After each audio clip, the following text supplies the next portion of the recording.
India has roughly 96,000 kilometers of national highways. The big question is, where could we go to, given all the effort that the government is putting in the next 15 to 20 years? And more importantly, are we going to have safer roads? And that's a very critical question, particularly for a country which sees almost 400 road deaths a day. Joining me to answer these questions is Raghav Chandra, Chairman of the National Highway Authority of India and the man in charge. Mr. Chandra, thank you very much for speaking with us. So let me ask you a broader question first. The National Highway Authority of India has got a lot of projects on its plate. I was looking at some numbers. Last year, some 623 crores worth of tenders were put out by the government. And of that, about 263,000 crore were only for roads. And I'm assuming a substantial part or some part of that would be NHAI as well. So things seem to be moving. Yes. Can you tell us where this is happening and how fast is it moving in your own understanding and your own expectation? Well, keeping in view the larger mandate and vision which the current government has spelt out, which is to ramp up the infrastructure upgradation program, National Highways Authority of India as one of the prime agencies for orchestrating this large endeavor has taken upon itself to accelerate in all directions and to do far more than it ever did before. So this includes award of projects. So in the past, last year we awarded some 4,500 kilometers worth of projects, which costed about for an envelope size of say 60,000 crores. We expect to be able to bid out clearly double that amount and to be able to do substantially more also in terms of actual delivery and construction of roads. Right. So let me again, just to put things in perspective for someone who may not be following this closely, right? So roughly 3.3 million kilometers in India. About 96,000 kilometers are under your ambit, which is the National Highway Authority of India. Now, of this 96, I'm assuming this is all complete and ready to use or being used as we speak. Some part of it is with the state governments, but a large part of it is with the National Highway. Now, if you were to look ahead, how many kilometers are we adding and what is the period of completion for this? I would say that over a period of the next 5 years, we should have been able to tackle converting all the 2-lane highways to 4-lane highways and to be able to upgrade the existing 4-lane highways which are not yet in good shape into good shape.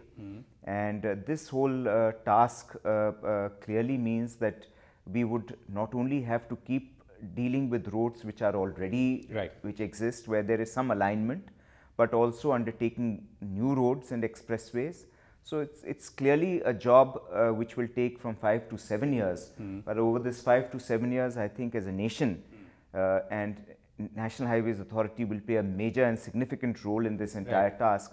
We should be able to complete the upgradation seamlessly of the entire 1 lakh kilometers of highways, national highways, to 4-lane level to a minimum, and to ensuring that basic road safety features, which is the usual refrain which citizens have, that roads are not safe, that they are not equipped with the right street furniture, the road furniture, all that will have been taken. Right. So I'll come to safety in a moment. So how much would we add in terms of route kilometers, let's say, to the 1 lakh roughly that we have today in 5 to 7 years time, the period that you spoke of? In terms of the total length, I think the length will only increase by about 20 or 25%, but we will have ensured over 5 to 7 years that all these roads become 4-lane minimum.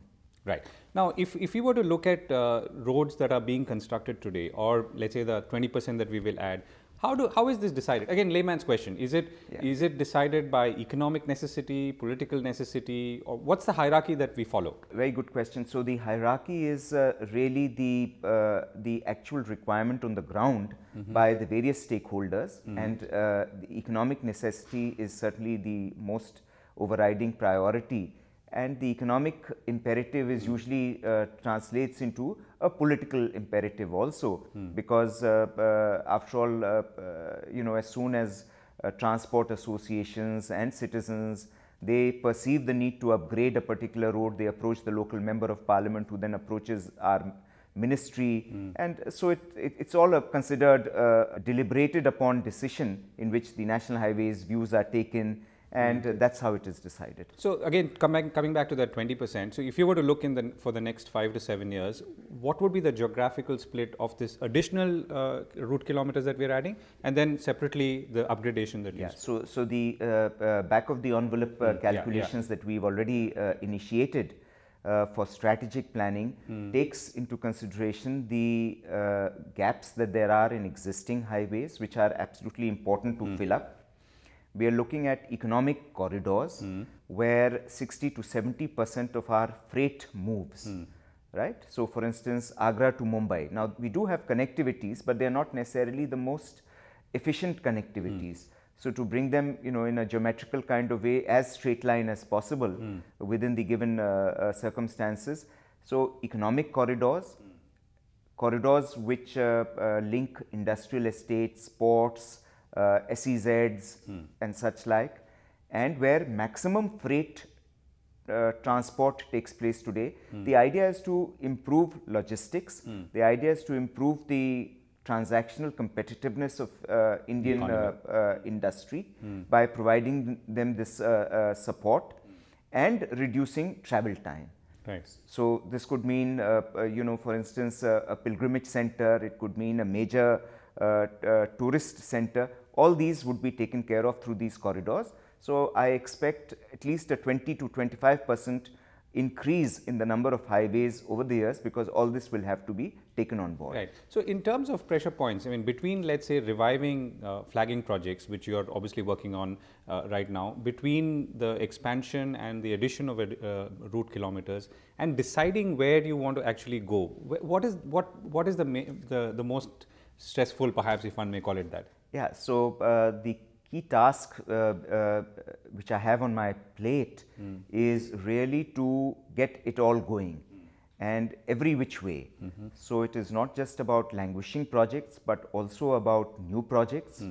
And the essence of it all is that we should be able to tackle all these stakeholders and ensure that the roads are of a high quality, that the financing that comes onto the roads is efficient, good quality money, being well monitored and by good companies, that good developers come onto the road sector. So it's imperative to bring in new developers, competent developers, efficient developers, good managerial talent. Important for me to in-house get the best managers that I can get on my road projects to ensure that they are honest, efficient and ethical and capable, and also to ensure that stakeholder interests are taken aboard as well as possible.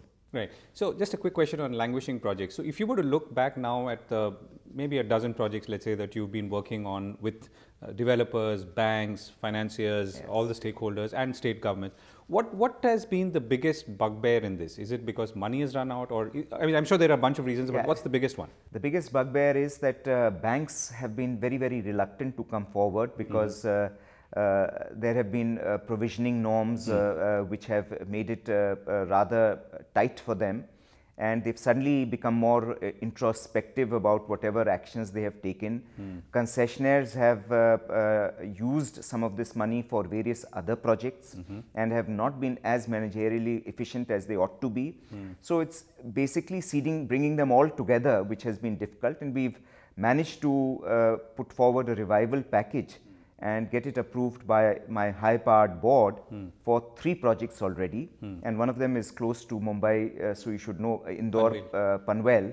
And once such projects get going, I'm sure this is going to send all the other banks also into revival mode, and I'm happy to say that they've already started contacting us, and we should be able to put together revival packages of several of these projects which are doable. Right. Some, of course, will still hit the sack. Okay. When you say hit the sack, you mean you'll have to give them up, or? I may have to terminate them. So I'm still trying. And if the will developers terminate and can take bring, over completely, or is it terminated? no, we will have to rebid for those projects, and we are trying still to see if the developers can somehow manage to bring in funds, because ultimately it's a question of bringing in funds on the table and getting the project going. Right. So safety, which you referred to earlier, I mean, the NHAI, the government, the minister, I mean, everyone has been talking about it, and there's no doubt that a lot of people are focused on it. India has about 400 deaths a day today, more than 1.46 lakhs deaths in a year. It's actually much more than China, which has much more roads.